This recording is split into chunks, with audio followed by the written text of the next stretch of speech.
Welcome to the Get Fit Guys, quick and dirty tips to slim down and shape up. My name is Ben Greenfield. I'm the Get Fit Guy, and in today's episode, I'm going to give you 6 hacks to get fit in less time. Now, I recently tweeted the results of a recent study that indicated no difference in increased fitness with swimming 50s versus swimming 100s.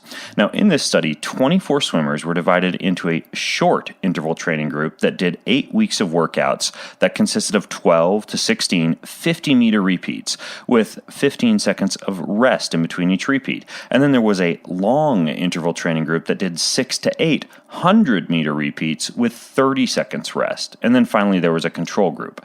Now, they measured things like aerobic performance, lactic acid threshold, and heart rate recovery, and also, of course, overall swim performance.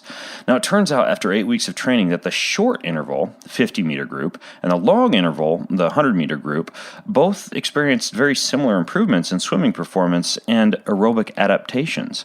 And the problem is, once you match the workouts for distance and time, they're actually pretty similar. So this doesn't really mean that a 50-meter workout is better than a 100-meter workout because, frankly, they're both swimming similar distances. So at first glance, there isn't really much of a time-hacking exercise takeaway from this study, but rather just an indication that doing short, hard repeats is just as effective as doing slightly longer repeats, assuming volume is held constant. However, get this, when I trained for Ironman triathlon for nearly a decade, I would often forego the traditional 45 to 60 minute long, grinding, continuous swim workouts, and I'd instead get in and out of the water pretty fast, performing 20 to 30 minute workouts that consisted of short and explosive 50 and 100-meter repeats. And yeah, I was still very competitive in the 2.4 mile Ironman swim distance, typically completing that in about 54 to 58 minutes. Now, how can this be? Well, as I explain in my book, Beyond Training, which is over at beyondtrainingbook.com, the amazing thing about the human body is that it has 2 different pathways to trigger mitochondrial and cardiovascular fitness adaptation. One pathway responds well to long and slow workouts, and another pathway responds best to short and explosive workouts. In other words, there's 2 ways to build fitness. LISS, which stands for low intensity, a steady state exercise, or HIIT, which stands for high intensity interval training. Now, in addition to doing short, frequent swims instead of long, slow, time-sucking swims, what are some other time-hacking fitness tips that allow you to get away with more HIIT and less LISS? Well, here are 6. One is Tabatas. Now, Tabata sets are named after this guy named Dr. Izumi Tabata, and basically they're just 4 minutes of very intense exercise where you alternate between 20 seconds at your maximum all-out effort and then 10 seconds of rest. And you can do any exercises with Tabata training, like jump squats or push-ups or sprints or cycling or elliptical trainer, you name it. The key is just to go as hard as you possibly can exercise during the 20 seconds off and then recover for the next 10 seconds. Now, Tabata training is not only a great way to get a better body fast, but it boosts metabolism and increases both aerobic and anaerobic endurance in a manner very similar to longer training sessions, but with far less time. In fact, in Dr. Tabata's 1996 study, subjects improved their fitness by 28% after just 6 weeks of training, with 5 days of a single Tabata set each week. Now, I've also written an article, and I'll link to it in the show notes. Just go to quickanddirtytips.com and look for this episode number 310. And in that article, I write about how even extreme athletes can benefit by including Tabata sets and high-intensity interval training into their training routine. So if I'm pressed for time and I only have one workout I can do, it's a Tabata set that incorporates any of the full-body calisthenic exercises I highlight later on in this article. Now, you can also learn more about Tabatas in my 8-minute fat loss routine article. And again, you can grab that over at quickanddirtytips.com. Time hack number 2 is called hurricanes. Now, the majority of treadmill workouts that I see people doing at a health club or a gym go a little bit like this. Get on a treadmill, set treadmill for X amount of time, typically a very boring 20 to 60 minute death march slog, and then move on the treadmill at a steady pace for that allotted time. And frankly, this is a waste of time. Using something called a hurricane approach, which I first discovered in this MMA book called Warrior Cardio, you can squeeze the equivalent of a 60 to 90 minute run into just 15 to 20 minutes on a treadmill and be highly entertained and busy in the process, making time go by quite fast. So, how do you do a hurricane? Well, it's simple. Get on a treadmill, set it for maximum pace and maximum incline, like 10 miles an hour and a 10% incline, and then get on and start sprinting and just hang on for dear life for 30 seconds. And don't literally hang on, by the way. Stay off the treadmill railing and the treadmill handles. And then hop off the treadmill and do 2 back-to-back exercises like push-ups and mountain climbers or squats and kettlebell swings, and then get back on the treadmill for another bout. And you do this 8 to 10 times, going from the treadmill and off, etc. You'll feel when you've finished as though you've just finished slogging for hours on the treadmill, and you'll burn many, many calories for a long time after the workout.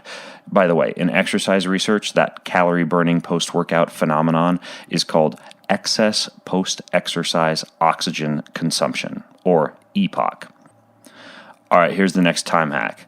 For maximum calorie burn, do a 10-minute workout. Basically, it's quite simple. You just do an extreme workout as a circuit 3 times through with minimal rest between exercises. And here's the workout. 25 to 50 jumping jacks, 5 push-ups, 10 burpees, 5 push-ups, 10 jumps, 5 push-ups. You simply go through that as many times as you can, which is usually going to be around 3, for 10 minutes. It's called an AMRAP, as many rounds as possible. All right, time hack number 4 is called full body calisthenics. Whether you use them for a Tabata set, or you crank out a few reps while waiting at an airport gate, or you have some time to kill in a park, backyard, or basement, it can be really useful to have a few exercises in your back pocket that give you a full body burn in a very short period of time. Now, I have 3 favorites, and in order of full body training effectiveness, they are burpees, in which you drop into a push-up position, do a push-up, jump forward to a bent-over position, stand, jump, and repeat. Sit to stands are number 2, where you literally just sit down with your legs outstretched in front of you and then stand up and jump. It's a lot harder than it sounds. And then lunge jumps, in which you get into a lunge position, you jump into the air and alternate legs, landing in a lunge position with the opposite leg forward. These are also called scissor jumps. Now, if I were only having 3 moves I could rely upon for fitness for the rest of all time, these would be it. And probably a close fourth would be the pull-up. Okay, time hack number 6 is to slow down. And this might seem ironic, but by subjecting your muscles to a very slow grinding repetition, you can achieve complete exhaustion for a muscle group in a very short period of time. Exercise science research proves you can get surprisingly efficient fitness results by completing one single slow set to complete exhaustion, and that complete failure/exhaustion part is important. For one muscle group or motion, then you move on to the next muscle group or motion, and you do this until you've completed working your entire body, which you can do in just 12 to 20 minutes with an approach like this.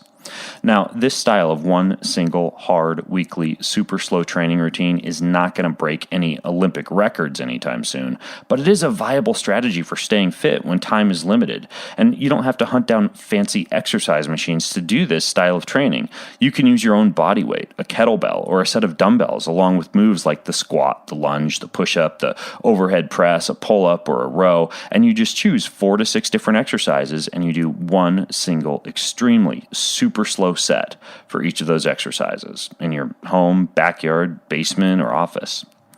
Now, time hack number 6 is a weighted vest.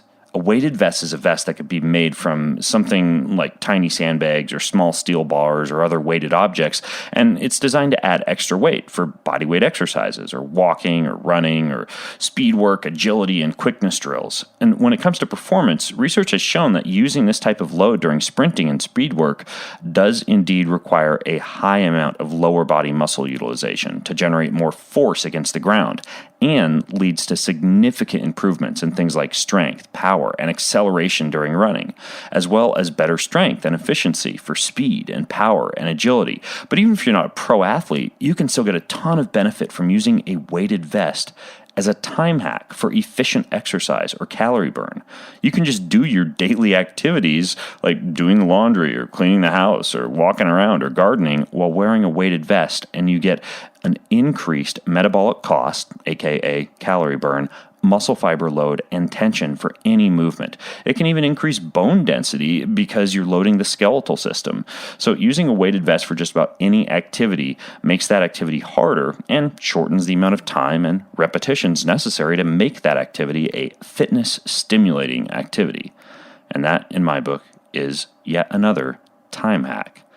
So that's it. When it comes to getting really fit, there's no need for marathon-esque weight training sessions at the gym or death march pavement-pounding runs, unless that floats your boat, makes you happy, satisfies your urge to move, or you're getting paid to, say, run marathons. And if you have more questions, comments, or feedback about how to get more done for your fitness in less time, just go to facebook.com/getfitguy, where we always have great conversations going on about getting fit. And until next time, I'm Ben Greenfield, the Get Fit Guy, asking you, what are you waiting for? Go get fit.